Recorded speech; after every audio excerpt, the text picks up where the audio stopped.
मैं डॉक्टर अनवेश फिर से अपने YouTube चैनल पर आप सभी का स्वागत कर रहा हूं। क्वालिटी मैनेजमेंट के सब्जेक्ट पे आ गया हूं। अंतिम प्रहार की सीरीज चल रही है। 7 मोस्ट इंपोर्टेंट क्वेश्चन पर आ गया हूं। जल्दी से देख लेते हैं। 7वां क्वेश्चन कौन सा है? Robust design and Taguchi method, है ना। Robust design and Taguchi method basically दोनों के दोनों मेथड जो थे वो किसी प्रोडक्ट के डिजाइनिंग के लिए।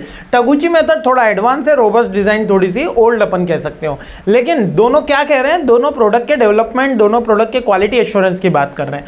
जो रोबस्ट डिजाइन है वो कह रहा है कि एक सिस्टमेटिक इंजीनियरिंग प्रोसेस है, मेथोडोलॉजी है, focused on designing a product and process that are inherently insensitive to source of variation.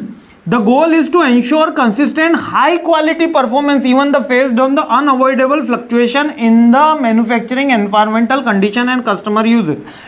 Robust design कहता है कि हमें ऐसा प्रोडक्ट बनाना है जिसको कितना भी रफ एंड टफ यूज किया जाए, कितना भी एडवर्स कंडीशन में यूज किया जाए, वो प्रोडक्ट अच्छी क्वालिटी मेंटेन करके ही रखे, तो वो रोबस्ट डिजाइन है।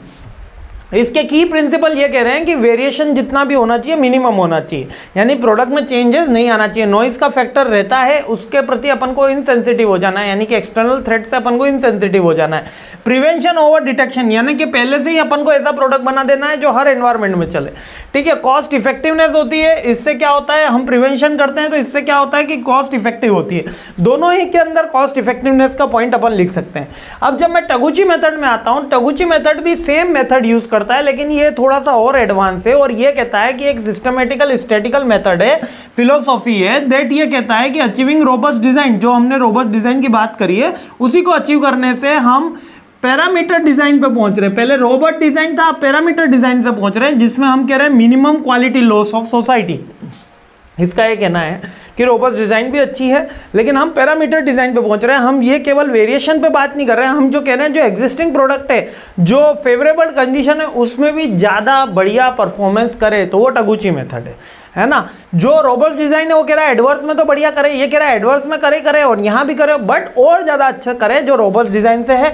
इसके की कंपोनेंट्स क्या कहते हैं कि क्वालिटी के लॉस मिनिमम होना चाहिए, यानी कि हर प्रोडक्ट के अंदर क्वालिटी हमेशा 100% होनी चाहिए और लॉस उसका मिनिमम होना चाहिए। इसके अलावा सिग्नल टू नॉइस, अगर कहीं पे कोई डिस्टर्बेंस आता है तो उसका पहले से ही पता चल जाए, हमको कोई प्रिवेंशन कर सके, है ना, और एरे का एनालिसिस कर सकें। बस यही सिंपल है, कोई इसमें ज़्यादा अपन को डिटेल में नहीं जाना है, बस थोड़े थोड़े इसके पॉइंट्स याद रखने। हाँ, ये जब आता है तो फंडामेंटली मैंने कहा कि हमको जब वेग नहीं होना है तो ये सारी चीज़ें लिखनी होगी, ठीक है।